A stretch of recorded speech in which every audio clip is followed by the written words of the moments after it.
You're now watching Wayback Wednesday, sponsored by Flores Glass and Mirror Company, servicing the area since 1977 with residential and commercial work.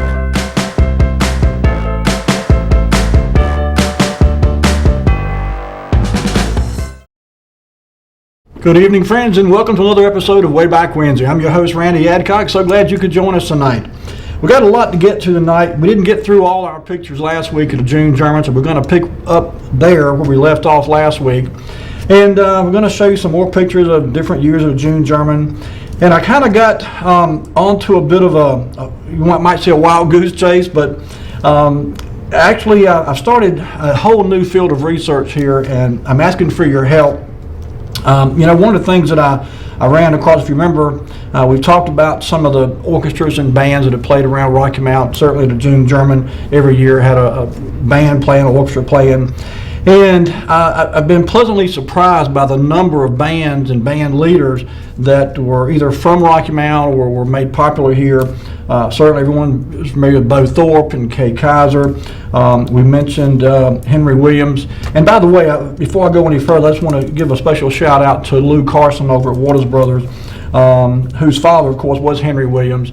And Lou sent me some pictures to my phone, a text message, and I've been on the go all day today. I've been to the RD airport twice a day, once at 4 o'clock this morning and again at 4 o'clock this afternoon, getting family members shipped out of here. And so anyway, long story short, I did not get a chance to get those pictures off my phone and transferred into a medium that we could share with you on the show tonight.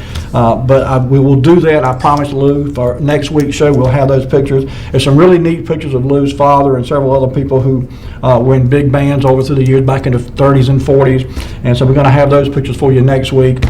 But I kind of got fascinated by this whole concept of the big bands and the popularity. Before the internet came along and before there was a television in every home, there was events throughout the year that people all over the country, for that matter, but certainly here in the Rocky Mount, Eastern North Carolina area, used for entertainment.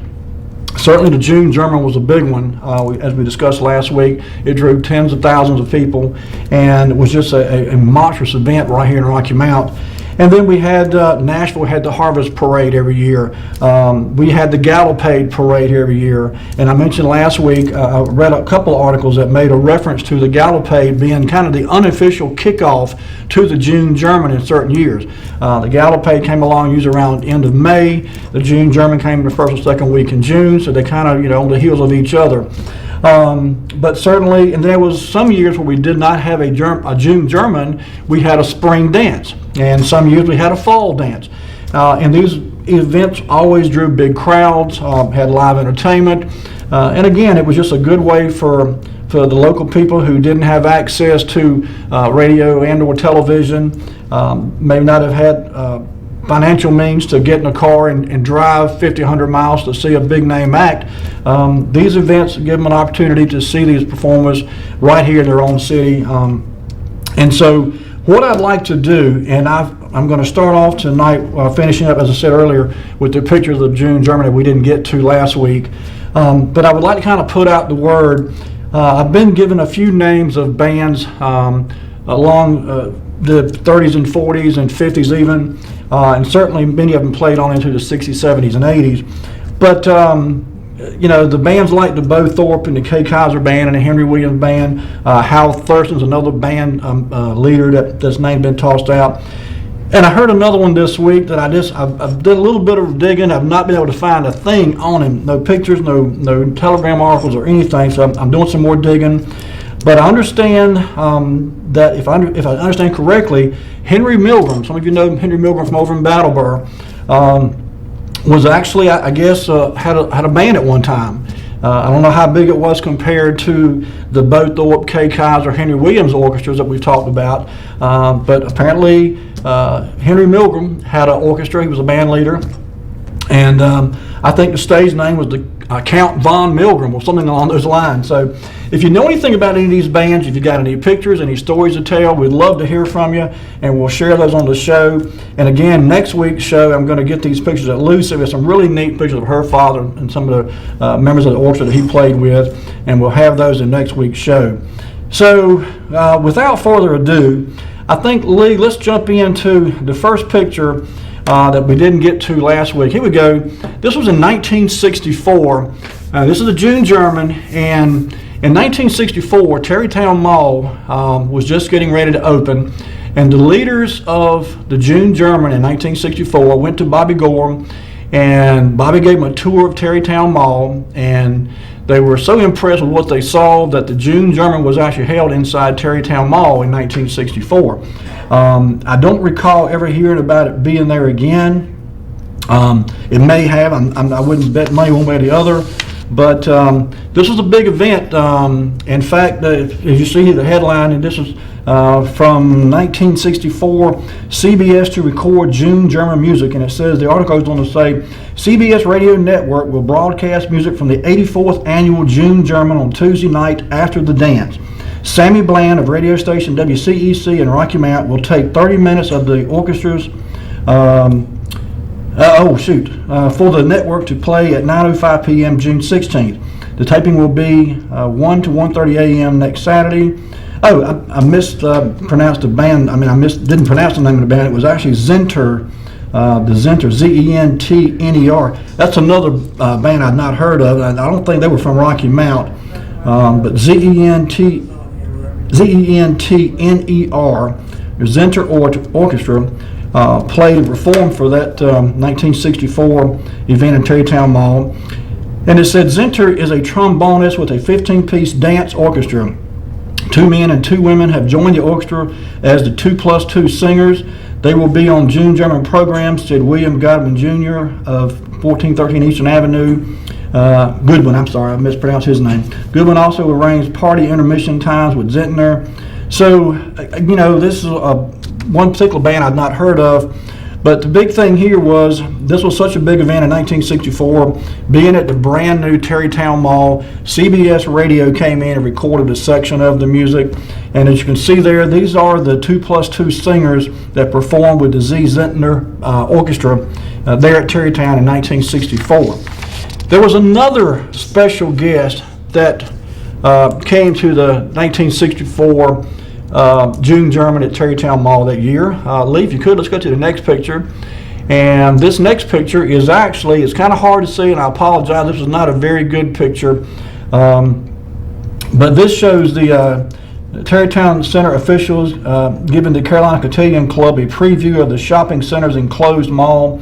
It says the club will have its 84th annual June German dance in the mall June 12th.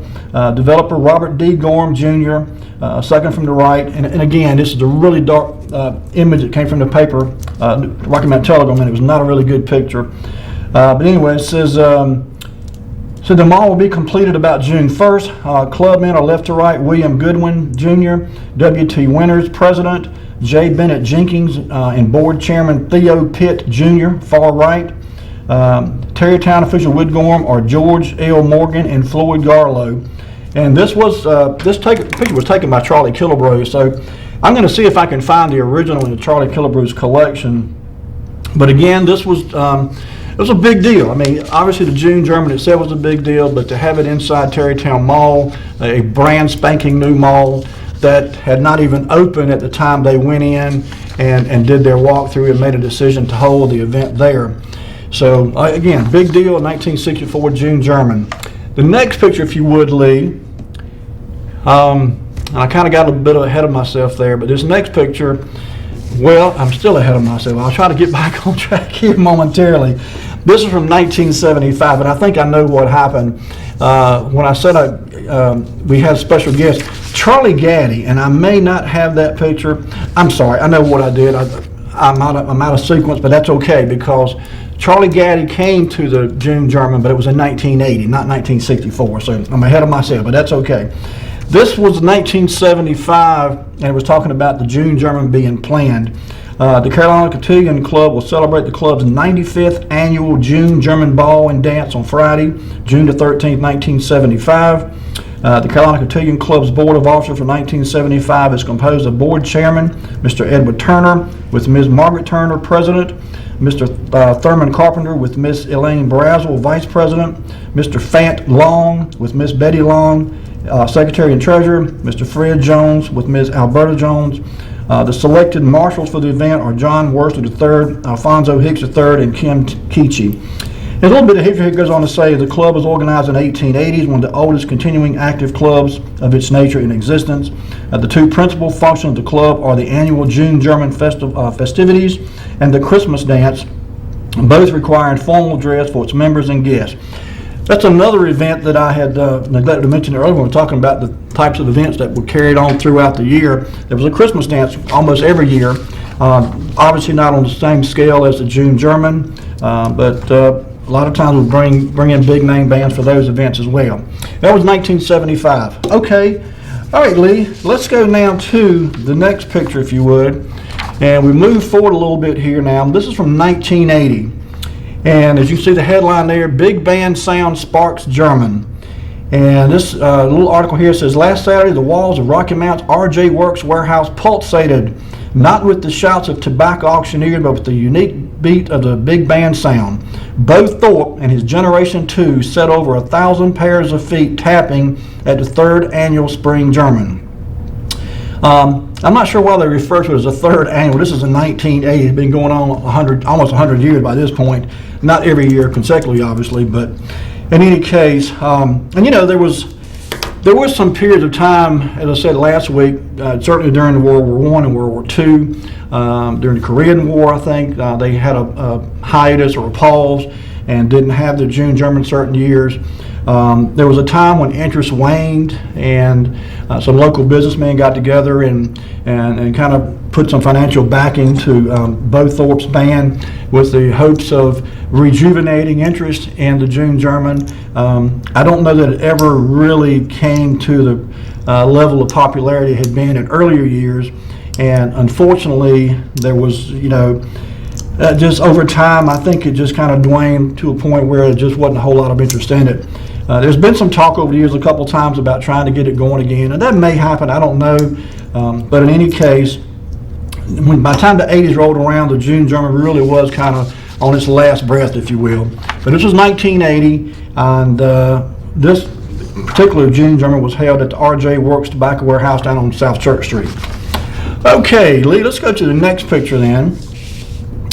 Okay, here's a picture I was trying to get to and rushed ahead of myself earlier. This is 1980, and Charlie Gaddy there and his wife's on the left. I'm not sure who is on the right, but this was WRL's newsman, Charlie Gaddy, came to the June German in Rocky Mount in 1980. I'm not sure. I think this was held at Planter's Warehouse that year.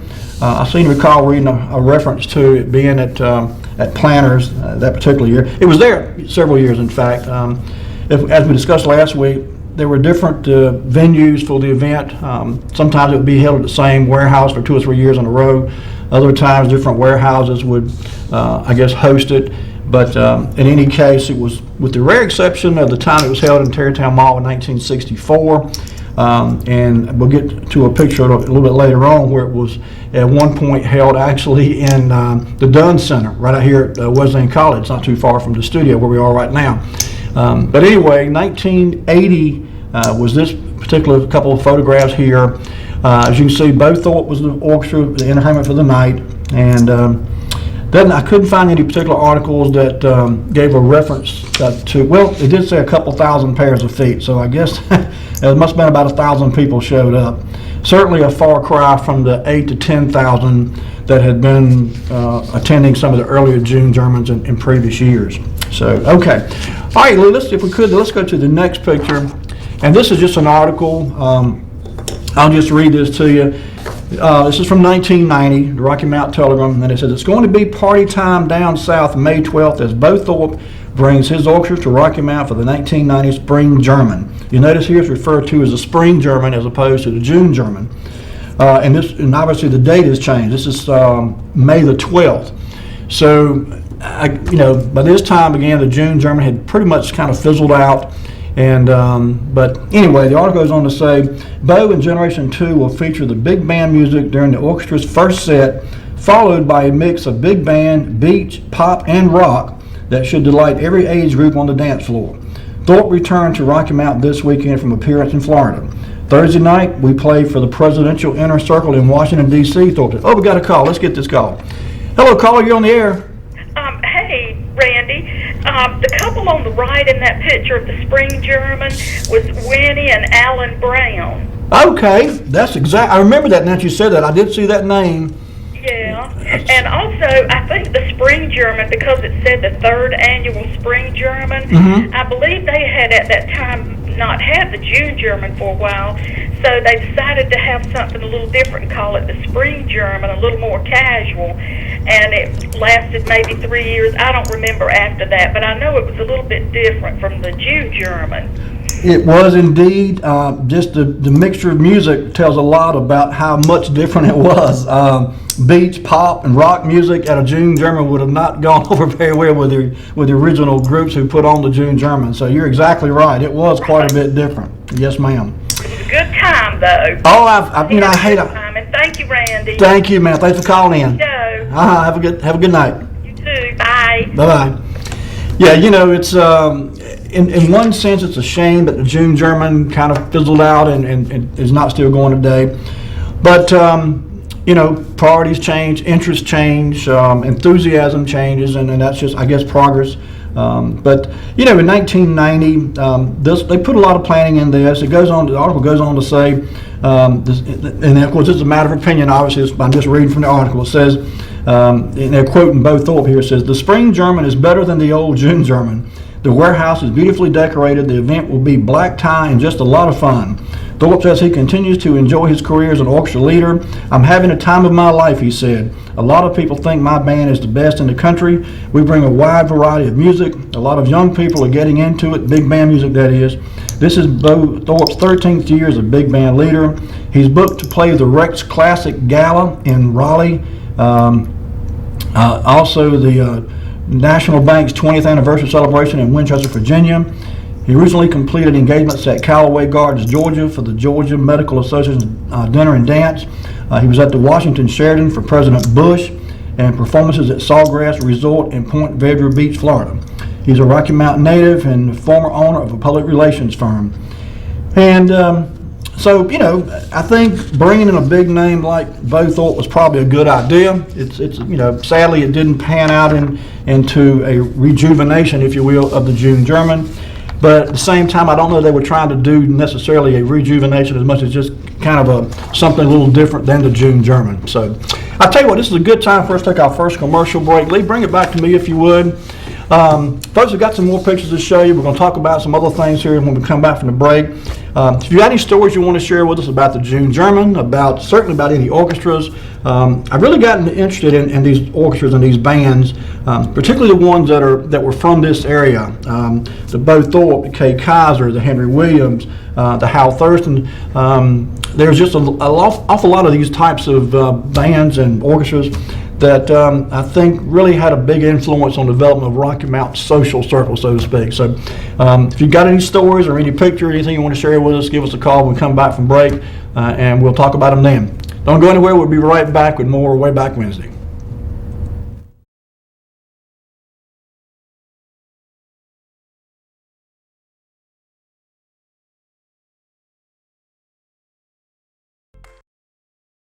You're now watching Wayback Wednesday, sponsored by Flora's Glass and Mirror Company, servicing the area since 1977 with residential and commercial work.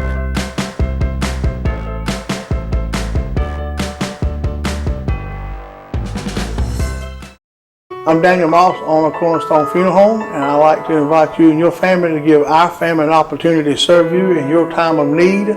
And we offer a full line of funeral services, everything from visitations to graveside services to cremations on site with a live crematory, as well as a banquet hall to meet the catering needs of our families that we serve. We offer catering service. We offer refreshments prior to visitations and services of our family.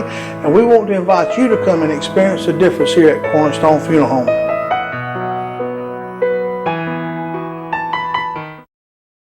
When faced with special care needs for elderly or disabled loved ones, families want compassionate, comforting care. That's Tender Touch Home Care Services' goal, providing the level of care we would expect for our own. With over 10 years of home care excellence, Tender Touch provides an array of services that keeps your loved one at home. From personal care, light housekeeping, errands, and meal preparation, to our private duty care program, which combines all of our home care offerings in one package. Tender Touch Home Care Services, where your needs are our concern.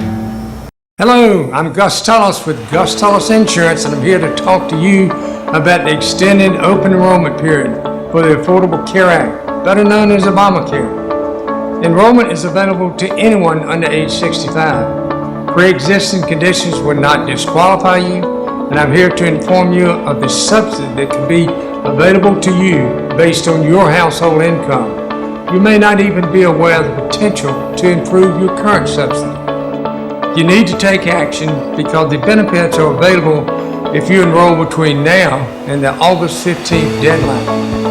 Now I'd like to take a moment and share with you the annual household income chart. For example, this income chart shows a household of one earning a minimum annual income of $12,760 up to $51,040 and possibly more would qualify for a subsidy. Over the last 3 days, I've helped several folks qualify and sign up for the Obamacare plan. This could be you. To find out if you qualify for a general subsidy, call Gus Tullis Insurance at 252-937-6913. Your subsidy is waiting, but the August 15th deadline is fast approaching. Call me today, 252-937-6913. You're now watching Wayback Wednesday, sponsored by Flores Glass and Mirror Company, servicing the area since 1977 with residential and commercial work. And we're back. Folks, if you're just tuning in, you're watching Wayback Wednesday. I'm Randy Adcox. Glad you could join us tonight. Tonight's show is kind of a follow-up to last week's show. If you remember last week, we showed a bunch of pictures about the June German. We talked about the event, the bands that participated in it, the ones who put the events together, the leaders, if you will. And obviously this June German event and the Spring Germans that kind of took the place of it in later years have been a big part of Rocky Mount's history, particularly in social circles. You know, a lot of people said, I've talked to folks over the last couple of weeks, said, you know what, I always heard about the June German, but I never had an opportunity to go to one. And then I've talked to some folks who said, yeah, I went to it and I wasn't really impressed with it. But, you know, to each his own. But it was certainly something that brought a lot of people into this area. You know, at its height, when you're bringing in 6, 8, 10,000 people to these dances, and keep in mind too, in the early years when it was a segregated event and you had a white June German and as they refer to it, a colored June German, then you had, you know, just thousands upon thousands of folks coming into the city over a span of several days, from Thursday, Friday, Saturday, Sunday, Monday, even into Tuesday. And so motels benefited, certainly restaurants benefited. No doubt taxi cab drivers made a pretty good piece of change, hauling people back and forth from motels and hotels to these events. And so it was a big economic boost for the area too. And so, you know, as the old saying goes, everything is important to some degree. And certainly the June Germans were important to Rocky Mount's financial health during the hiatus and during the time when it was at its peak, I put it that way. So, okay. Let's get back into our pictures if we could, Lee. I'm not sure where we left off. If you would just go to the next one and I'll catch up with you here on my end. And I think this next one is from a little bit later time frame, but if you get it up there, I'll be able to look at it and tell you where we are. Okay, this was the, this is from 1995 here. I think this is where we're at when we went to break. This is one, June German, both at this point kind of transforming June German into a Spring German, if you will. And, you know, like the caller said a while ago, it was a different type of event altogether. I don't think necessarily it was intended to duplicate the June German as much as it was to maybe attract a little more broader audience, maybe get a few more folks in who probably would not have been interested in going to a June German because of the type of music that was there. This one offered a little broader scope of music, if you will. And so, you know, I can see the intent there to kind of bring some more folks into the fold, so to speak. Okay, so that was 1995. The next June German event that I was able to document, let's go to the next picture if you would, Lee. The very next one was actually in 2006. And this is the headline, as you can see, Carolina Dance Society to hold Spring German. And this is the article that appeared in the Rocky Mount Telegram, as I said, in May, I believe it was. And it says the Carolina Dance Society, sponsors of Rocky Mount's annual Spring German Dance, has announced this year's event will be held May 6th at Rayner's Warehouse in Rocky Mount. The German, a synonym for cotillion or ball, began in 1870 as the Grand Celebration Ball, later to become known as the June German, and since 1978 has been titled the Spring German. Patrons from all over North Carolina and southeastern United States attend this formal event, which is one of the oldest social traditions in North Carolina and the South. Folks dance to the music of the two 18-piece big bands, the Rory Parton Band of Nashville, Tennessee, and the Tar River Swing Band from Rocky Mount. In one of the most unimaginable settings ever, a tobacco warehouse transformed into a ballroom. Interesting choice of words there. They kind of give the impression that has never been done before. Took an old tobacco warehouse and made a ballroom out of it, when in fact by 2006 it had been done for, golly, over 100 years. But anyway, tobacco warehouse dance dates back to 1887. In the very next paragraph, they kind of contradict themselves there. It says, when there were no large ballrooms or convention centers to stage such an event. Throughout the year, we get inquiries from people who tell us they remember the June German and would like to attend once again, but don't know how to contact us. All they need to do is go to our website, www.springgerman.com, and access the information on how to become a patron. I don't recall seeing or hearing about a spring dance since then. This was 2006, this article was out. So if anyone remembers or attended a dance, a spring dance, Spring German, after 2006, let us know. By the way, 407-1111 is a number. We're taking your calls tonight. If you've got any memories, any thoughts about the June German, the Spring German, or these bands that participated in these shows, these events year after year. But 2006 was the last year that I saw a reference to. As I mentioned earlier, and I'm not sure what year it was, but I did see a reference to a June German that was held in the Dunn Center, right over here at Wesleyan College. I don't recall, there was not a picture associated with it, it was just a brief mention in an article. And I want to say it was somewhere around 2004, 2005. Maybe someone who had an opportunity to go to that one can call and kind of fill us in. But anyway, that was what kind of the last of the Spring German, June German that I'm aware of anyway. I've not seen or heard of any other events like this taking place since that one in 2006. So maybe some enterprising young junior executives in Rocky Mount will kind of pick the ball up again and try to see if we can get another June German or a Spring German started here in Rocky Mount. Okay, Lee, let's go back to our next picture here then. You know, I mentioned earlier about the events that took place around the year, throughout the year, that brought crowds in, and certainly the June Germans and the harvest parades and so forth. The Rocky Mount Fair is one that I certainly remember, and you know, it brought crowds in every year for many, many years. It's a shame that, you know, it eventually kind of faded to the point where they stopped coming all together. I rode by the old fairground today, as a matter of fact, out on Old 64 out there. It was kind of sad. Someone is keeping the grass cut out there. I'm glad to see that. It hadn't grown up and become overgrown with bushes and trees and such. But it's a shame that the fair is not still coming to Rocky Mount. I have some very fond childhood memories of going to the Rocky Mount Fair. We didn't get the chance to go to the State Fair in Raleigh very often when I was growing up, but the Rocky Mount Fair was almost an every year, whether with our family, with my parents, or as with some other kids. Sometimes school groups would go, but you know, it was a good time to be had by all. I just have some very fond memories of the sights and the sounds and the smells. Oh my God, the food. It was just a really, really neat time in my childhood and even my early adulthood. And it's sad to think that we don't have a Rocky Mount Fair anymore. So again, maybe an enterprising young executive in Rocky Mount will pick that back up and run with that. We'll have to start having fairs again at Rocky Mount. That'd be neat to see happen. Okay, Lee, let's go to our next picture then. And this next one I think is just another, here we go. I mentioned Bo Thorpe earlier. I happened to run across this article picture. And the very first thing I thought about was, you know, he looked so much like Oh, yeah, I just went blank. It'll come to me in a minute. But anyway, certainly Bo Thorpe was his own entertainer, his own certainly professional in every measure. But a couple of the names came to mind, and now I can't think of one of them. But anyway, black tie, suit, just really decked out here. Big time band leader, and did a lot for the area and did a lot for big band music. I found an article that I wanted to share with you tonight too about Bo Thorpe.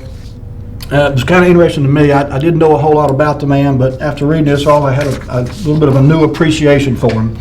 Henry Benton Thorpe Jr., known to most as Bo Thorpe, was born in Rocky Mount in 1934. A graduate of Rocky Mount High School, he earned a degree from UNC Chapel Hill, majoring in radio, television, and motion pictures. Mr. Thorpe entered the U.S. Army in 1959 and 1965 as a captain and company commander in La Drang Valley, South Vietnam. He led his unit gallantly throughout an attack by the North Vietnamese Army, an attack called the most savage one-day battle of the war. Although wounded himself, he ventured out to find pockets of his men separated from the main unit and led them back to their defensive position. On at least 2 occasions, he dragged seriously wounded soldiers back to safety. The book and the movie We Were Soldiers Once and Young detailed the events of this battle. His actions led to being awarded the Silver Star, the nation's 3rd highest honor for valor. Among his other military honors and awards are the Bronze Star with 2 oak leaf clusters and the V device for valor, Army Commendation Medal with 2 oak leaf clusters and V for valor, Purple Heart, and others. After a short career in public relations, Mr. Thorpe pulled together musicians and singers from Nashville, Tennessee to form Bo and Generation 2. In 1978, he presented to members of the Rocky Mount community the idea of bringing back the city's rich history of music, which had spawned artists such as Thelonious Monk and Kay Kaiser. His first televised event was on TBS in 1978, where he played for the New Year's Eve party celebration. He started with his signature introduction, "Hi folks, I'm Bo Thorpe from Rocky Mount, North Carolina, and this is my band." From 1980 to 2000, he played at 5 presidential inauguration balls. Bo Thorpe and his orchestra toured the United States and Canada, doing over 60 shows a year. He and the band also played for many years at the annual Spring German, previously called the June German. The Thorpe family has been a part of Rocky Mount community since the early 1900s, and although Thorpe traveled far and wide, Rocky Mount was home, and he was proud to be its ambassador. Mr. Thorpe died in 2001. I'd heard about Bo Thorpe, I'd heard about his orchestra, I'd heard about his band, heard about him playing for these different events all over the country. I never knew about his military service, and certainly not the degree of his heroics and his service to his country in Vietnam. I was really impressed by that. And regardless of what you think about the man, you got to give him his props for being an outstanding soldier, it sounds like, and someone we can all be proud of from our hometown here, Mr. Bo Thorpe. Okay, Lee, let's go to the next picture, and I forgot which I'm out of order again here. That's my fault. Here we go. I mentioned earlier about the different bands that came to the June Germans. Not all of them were from Rocky Mount, but Hal Thurston is one that's been brought up several times by different people, and this was actually an ad that appeared, I want to say 1944 or 48, somewhere along in there, in the Rocky Mount Telegram.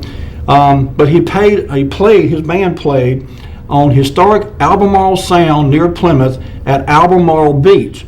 And that was something new to me. I didn't recall hearing about Albemarle Beach. When I was a kid, we used to go to down to Little Washington down there. I think it was Witcher's Beach on the Sound, and I think there was a couple other places that had little small beaches you could go to. But this one was a new one on me. I don't recall ever hearing about the Albemarle Beach. But anyway, his band played there for a special dance. And I think, again, this is 1948, if I remember correctly, Hal Thurston and his orchestra. Okay, Lee, I tell you what, let's go to the next one. There's a group of pictures I want to get to in the last segment.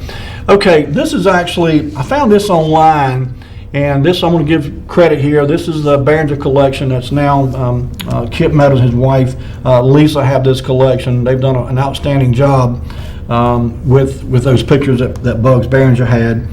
And there's obviously a bunch of them. But I found this article that was actually on Facebook, and I wanted to share this with you. It says in the early weeks of June 1948, Ford Motor Company debuted their 1949 model at a well-feted gala in the famous Waldorf Astoria in New York City. The following week, knowing his 225-227 Tarboro Street showroom wasn't grand enough, local Ford dealer Alan Mims debuted the 49er to the citizens of Rocky Mount and the surrounding areas in eastern North Carolina in the Planters Tobacco Warehouse on North Main Street in Rocky Mount. In planning the unveiling, Mims promised every effort possible was being made to give the public an opportunity to observe the styles and workings of the new Ford. True to his word, on Friday, June the 18th and Saturday, June the 19th, the doors of the massive tobacco warehouse were open from 10 a.m. to 10 p.m. for anyone who wanted to inspect Ford's brilliant new design inside and out bumper to fender. As the curious made their way around the warehouse, Hal Thurston and his orchestra provided a musical backdrop. What made the 49 Ford so special was it was the first completely new designed Ford that had rolled out since the 1941 shoebox Ford. At the onset of the United States entry into World War II, all car manufacturing stopped, with the last civilian cars rolling off the assembly lines in early 1942, within 2 months of the bombing of Pearl Harbor. Auto manufacturing plants were converted from military production post-haste, and car production was replaced by an output of arms, helmets, munitions, military trucks, tanks, or airplanes. Within the first year, Detroit had earned the name Arsenal of Democracy. The U.S. automobile industry was one of the largest contributors to the war effort, collectively providing $29 billion worth of military supplies, 1/5 of the nation's war production. Once World War II ended, the demand for automobiles was high. Pre-war automobiles had not only been band-aided through the war years, many had been tattered affairs since the Depression, limping away to the junkyard for a long while. With so much of the industry stalled by the war and with no new designs on the table and without having to reinvent the assembly line, the manufacturers went back to pre-war designs with a bit of stage makeup. However, Studebaker, that's a name you don't hear much anymore, Studebaker, predicting the post-war boom, hit the manufacturing ground running with the new design in hand, eclipsing the big three, Ford, GM, and Chrysler, with the 1947 Studebaker Starlight Coupe. Studebaker lived up to their slogan, first by far was a post-war car. The Tucker 48 was a year out and would be their 1949 model before the big three wowed the market. Pre-debut hype for the 1949 Ford declared it to be a bigger change in Ford than the Model T to the Model A complete break from the past, and new bumper-to-bumper from roof to roof. It was said that the 49 Ford combined dozens of the new features you've been looking for. It's a living room on wheels. Among the new changes, slick design with integrated fenders, lower and wider than previous models, increased visibility, a modern ladder frame supporting a coil spring independent suspension. Oh my God, it's a whole slew of amenities and features. This car was just, it had everything that everyone had thought they would want in a car in 1949. And it goes on to say, Alan Mims, who moved to Rocky Mount from Smithfield in 1940, remained a distinguished businessman as well as an engaged member of the community.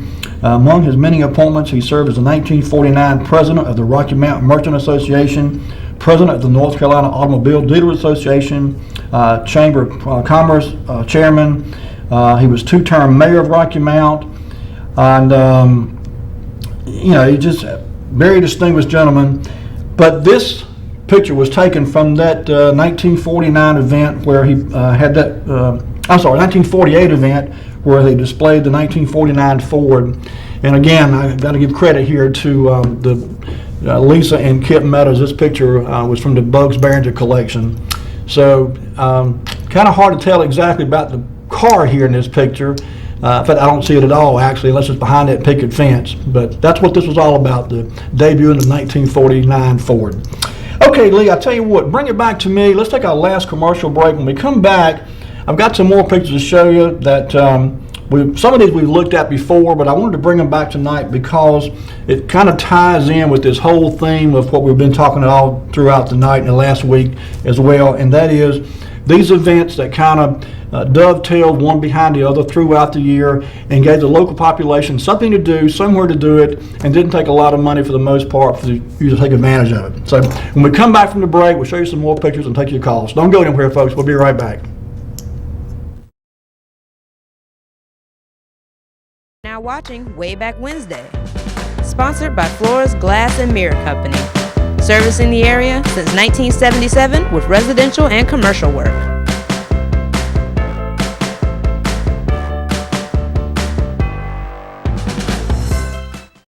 Hello, I'm Gus Tullis with Gus Tullis Insurance, and I'm here to talk to you about the extended open enrollment period for the Affordable Care Act, better known as Obamacare. Enrollment is available to anyone under age 65. Pre-existing conditions will not disqualify you, and I'm here to inform you of the subsidy that can be available to you based on your household income. You may not even be aware of the potential to improve your current subsidy. You need to take action because the benefits are available if you enroll between now and the August 15th deadline.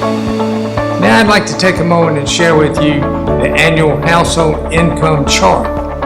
For example, this income chart shows a household of one earning a minimum annual income of $12,760 up to $51,040 and possibly more would qualify for a subsidy. Over the last 3 days, I've helped several folks qualify and sign up for the Obamacare plan. This could be you. To find out if you qualify for a general subsidy, call Gus Tullis Insurance at 252-937-6913. Your subsidy is waiting, but the August 15th deadline is fast approaching. Call me today at 252-937-6913. I'm Daniel Moss, owner of Cornerstone Funeral Home, and I'd like to invite you and your family to give our family an opportunity to serve you in your time of need. And we offer a full line of funeral services, everything from visitations to graveside services to cremations on site with a live crematory, as well as a banquet hall to meet the catering needs of our families that we serve. We offer catering service. We offer refreshments prior to visitations and services of our family. And we want to invite you to come and experience the difference here at Cornerstone Funeral Home.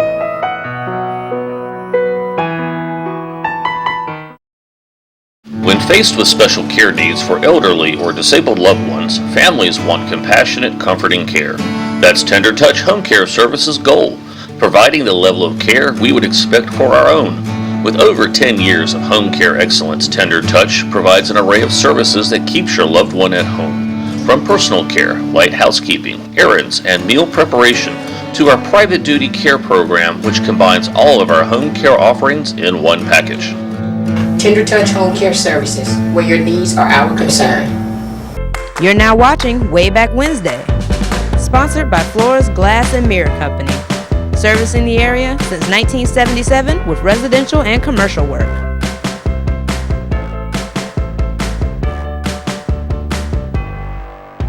And we're back. Folks, thanks for tuning in. You're watching Wayback Wednesday. I'm Randy Adcox. Throughout the last week's show and tonight's show, we've been talking about the June German and the Spring Germans and the bands that participated and made those events so popular in many ways. Whether you're a fan of big band music or not, I love it. My grandfather played slide trombone in the Rocky Mountain Community Band back in the 40s. I've looked hard and low, far and wide, trying to find some link to my grandfather's to June German. I've not uncovered it yet, so I don't think he ever played there. But certainly the big band music and the bands that participated in those events have a special place in my heart because my grandfather was a member of such a band. Even though he didn't gain the prominence some of the other ones did, he certainly was a local musician and loved music, as I do too, for that matter. I found some other pictures that I thought were just neat to share with you, and I mentioned at the top of the show that Henry Milgrove in Battleboro was actually, I understand, for a while anyway, a leader of a band. I don't know, I've not found any articles yet. I'm still doing some digging into that, but I understand that he had a small orchestra, and I even heard that he had a stage name of Count Von Milgram. So I'm not exactly sure what time frame his orchestra was in action and when they were performing, but I'm going to do some more digging and try to find that. So I was looking for pictures of the Count Von Milgram Orchestra. I never found any, at least I have not yet. But I did find some pictures from the Brattleboro area that kind of piqued my curiosity and just kind of brought back some fond memories. So Lee, if you would, let's bring up the next picture in the sequence here. And I'm not sure if this is the same one I've got on my list here. Oh, I forgot about these. I got a couple pictures of the fair. I mentioned earlier about the importance of the Rocky Mount Fair and how much it was a big part of my childhood growing up. And I think it's from 1948, I believe, if I'm not mistaken. Let me see. Yes, 1948. This is an article. An ad that appeared in the Rocky Mount Telegram, and if you see there on your screen, agricultural exhibits, commercial exhibits, machinery, grandstand attractions, the hippodrome and the circus acts. Hal Thurston's band was performing Sunday and Thursday, the championship stock car racers. This was September 27th through October the 2nd, 1948, the Rocky Mount Fair. And Lee, the next picture, I believe, is also another ad from the fair that year. I think I found two. There you go.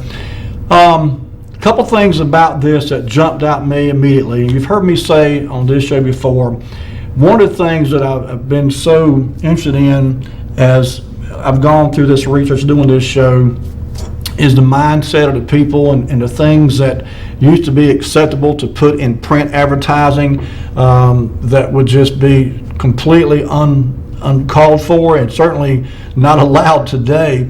But I call your attention to the bottom left-hand corner of this ad. And Tuesday, the Children's Day for Rocky Mount schools, all school children admitted, I think it's for 50 cents or something like that. And just below that, on Wednesday, was the Colored School Children's Day.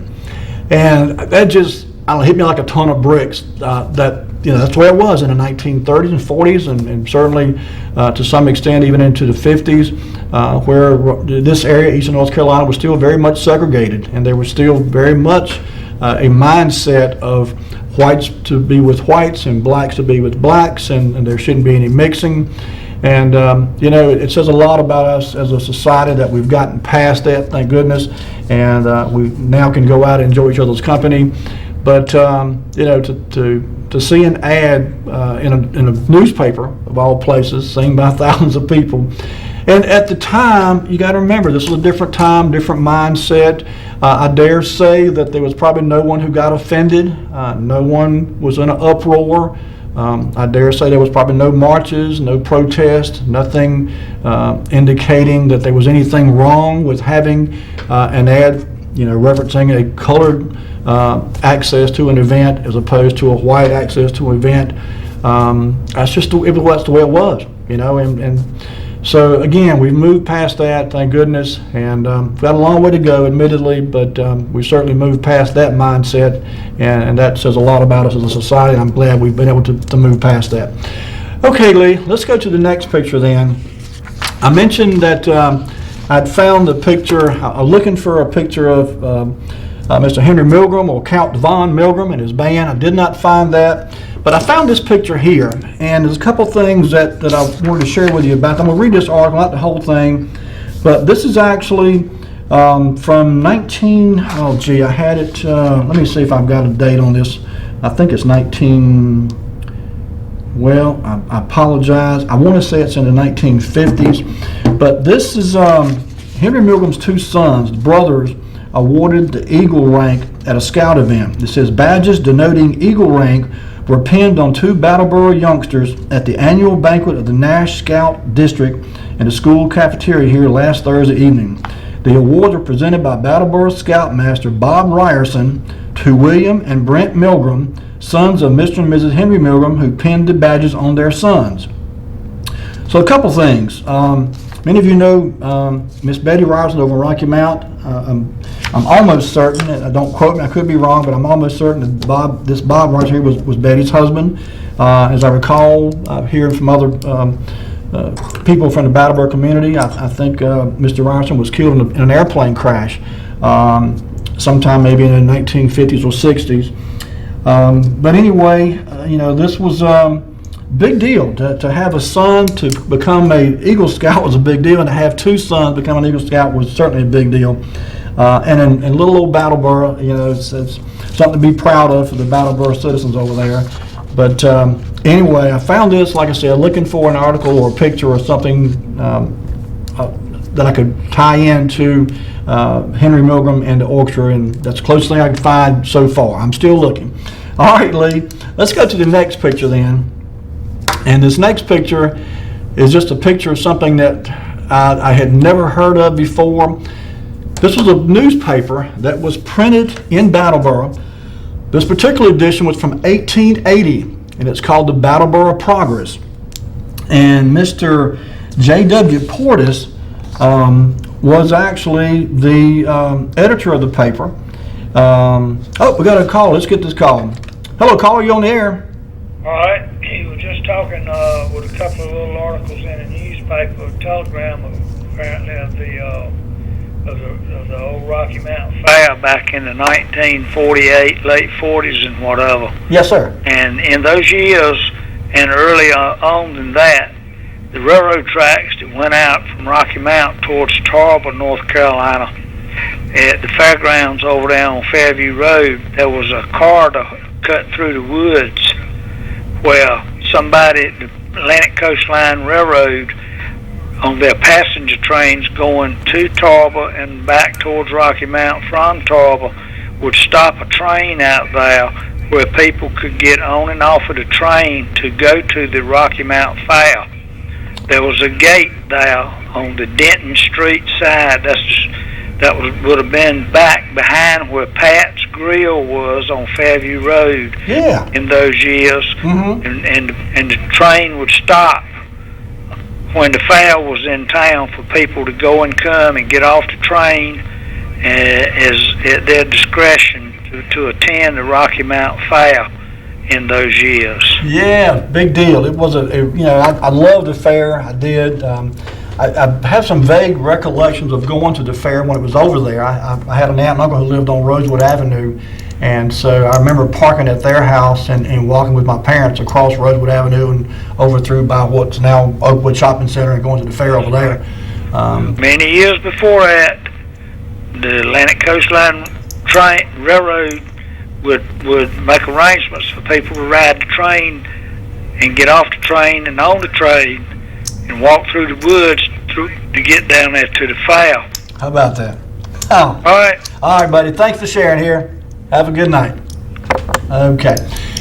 Yeah, getting back to the newspaper here. I thought it was neat that Brattleboro had a newspaper, number one. Number two, that it was in existence since 1880. And I don't recognize any of these names. These folks are long deceased. But Mr. J.W. Portis was apparently the editor of this paper. He was also a music teacher. He ran a couple different businesses in town. And there's some ads here that was just neat to read. This was actually an 8-page newspaper, and this is only took a picture of page 1. But I understand that there are some remaining copies of this paper here in Rocky Mount.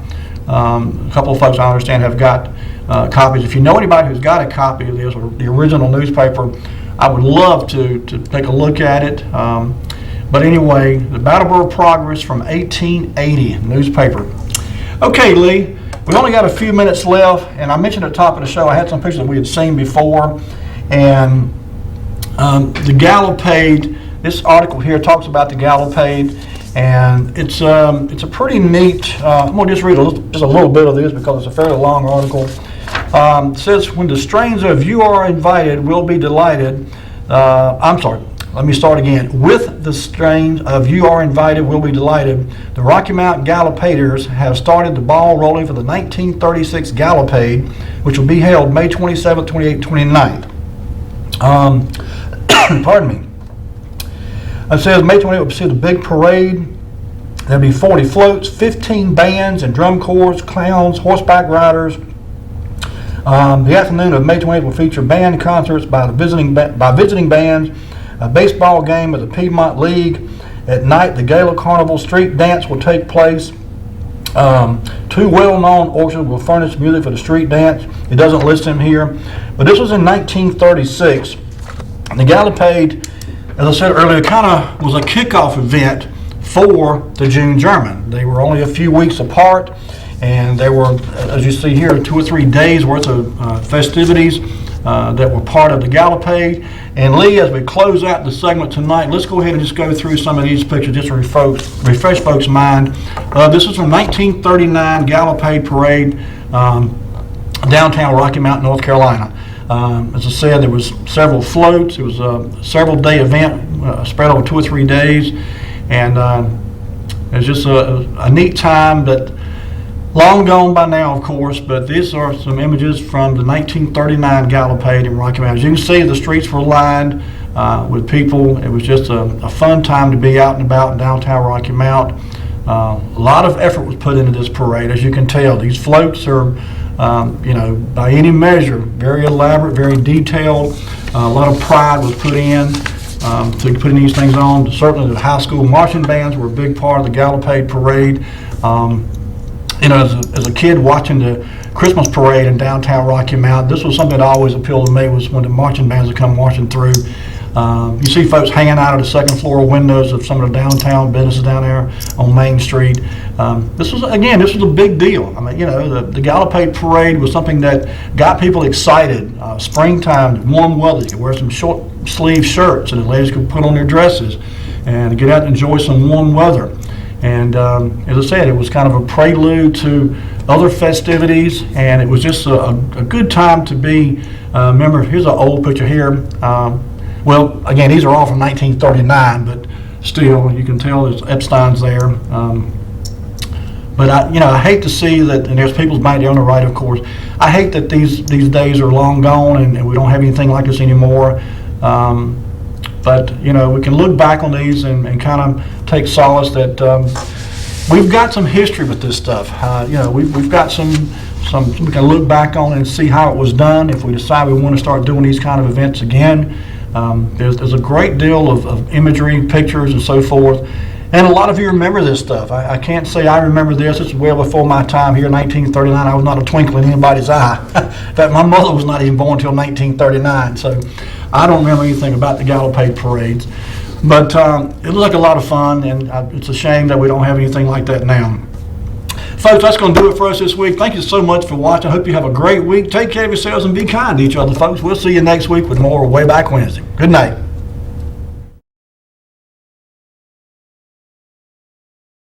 You're now watching Wayback Wednesday, sponsored by Flora's Glass and Mirror Company, servicing the area since 1977 with residential and commercial work.